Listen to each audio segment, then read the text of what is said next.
The day of reckoning is finally upon us. This weekend we saw two major price corrections that illustrate to us just how feeble price action can be. Bitcoin naysayers finally get to say their favorite phrase of alliteration. The Bitcoin bubble has burst. Except not really. However, we did experience two major corrections over the weekend that affected all cryptocurrencies, not just Bitcoin, and I think that it's worth analyzing them as I believe there are valuable insights that we'll be able to draw from these that will help us invest for the future.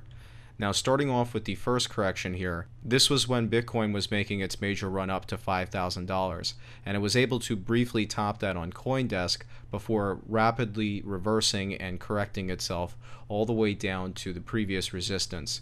And you can see here that this started around 10:30 to 11 p.m. on Friday night, and then we really saw the majority of the bear action happen right here at 1 to 2 a.m.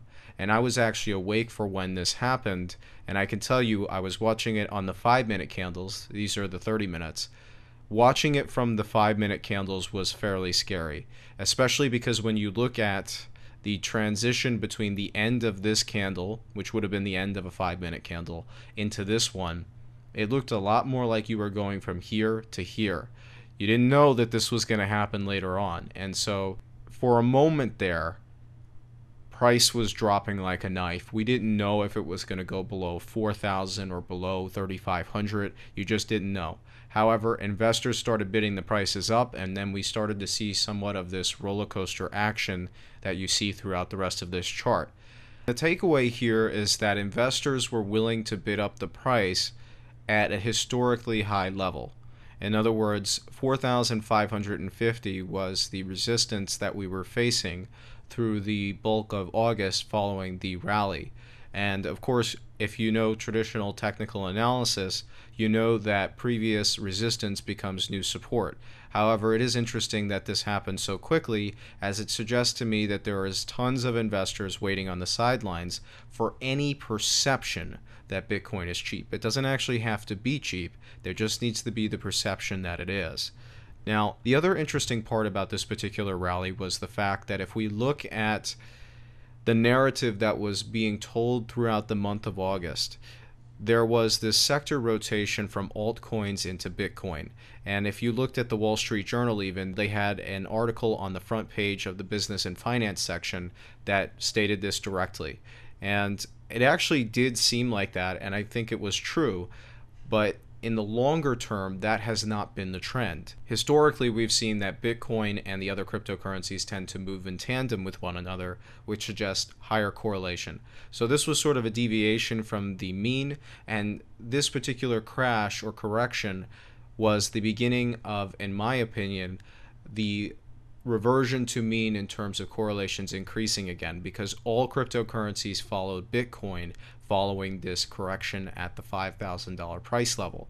Now, I also want to take note of when China banned the ICOs, and we'll be talking about that in a moment here, but I'm going to be showing the graph for Ethereum and Litecoin, and I just want you to take a note of the timing of when these corrections happen so that you can see just how correlated the different cryptocurrencies are.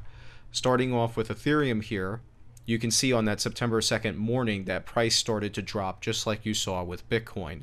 And the same thing is true here with the ICO ban from China. Of course, that affected Ethereum even more because it's dependent on ICOs, and we'll be talking about that in a moment. If we look at Litecoin, we can see that there were declines at roughly the same period as we see here with Ethereum as well as with Bitcoin.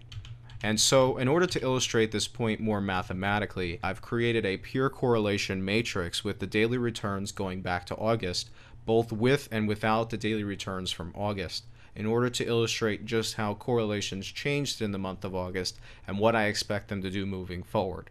So you don't really have to take too much of a note on what's on this particular graph. However, I just want to point out how you are able to read this table.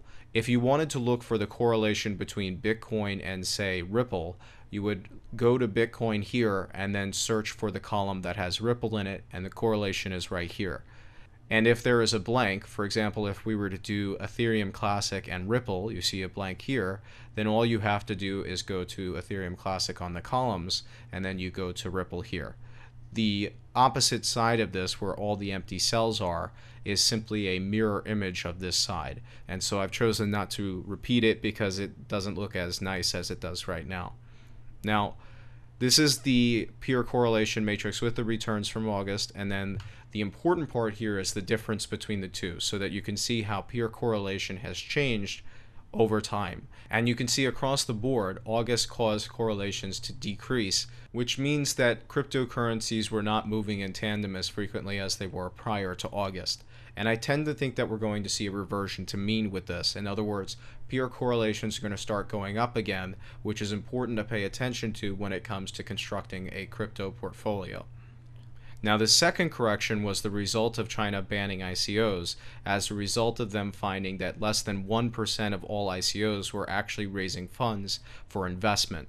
In other words, the rest of them were violating a variety of different laws, and they are going to be punishing those both retroactively and in the future for anyone who tries to launch said ICOs.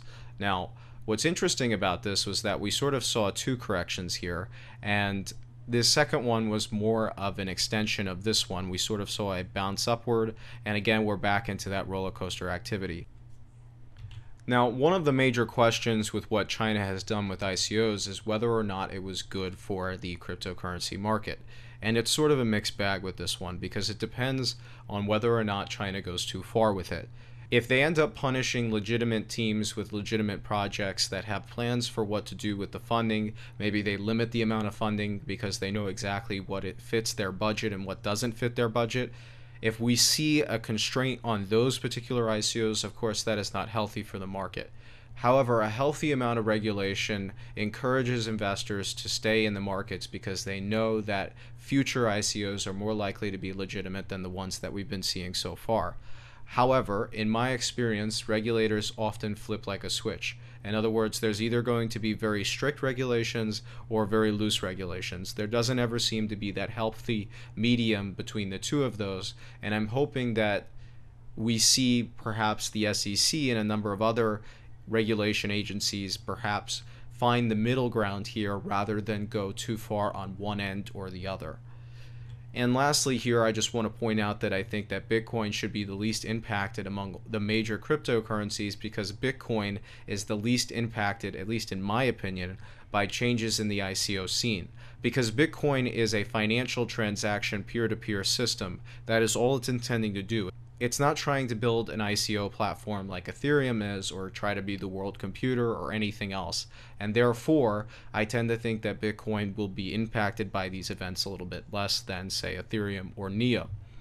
Now, on that note, as a result of this, I expect that Bitcoin will continue to remain the cornerstone of a crypto portfolio. And the reason for this is because Bitcoin is sort of diversified away from most of the other cryptocurrencies in that regulators are familiar with it. They have to be cautious with what they do to it because you don't know the economic ramifications of messing with Bitcoin, right? The other thing here is that as a result of the first correction, as we see cryptocurrency pair correlations increase, it is more important than ever to pay attention to the correlations between specific pairs. Why? Because you don't want to overexpose yourself to two different assets that have very high correlations, because in that case, you're effectively doubling your position.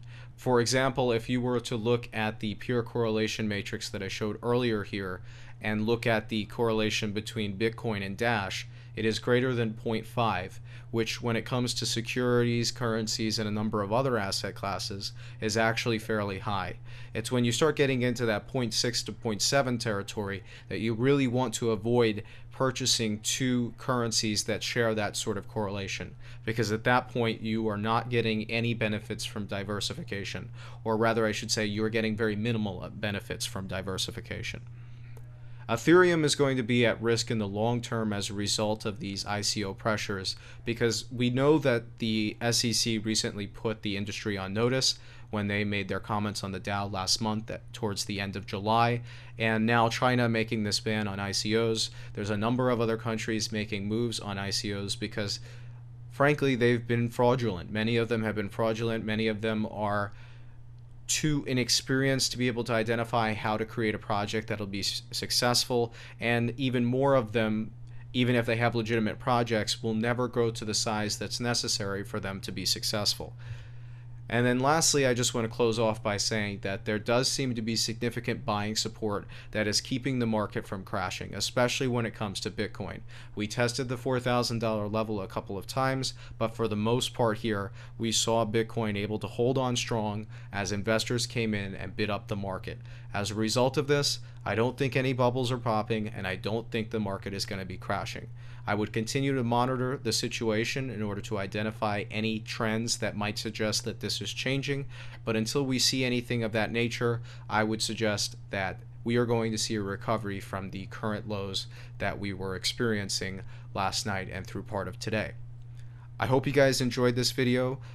I would appreciate if you left a comment, a like, a subscription, the whole 9 yards, as it greatly helps the YouTube channel grow, and it also lets me know that you like what I'm doing. So I hope you guys enjoyed the video, and I will see you next time.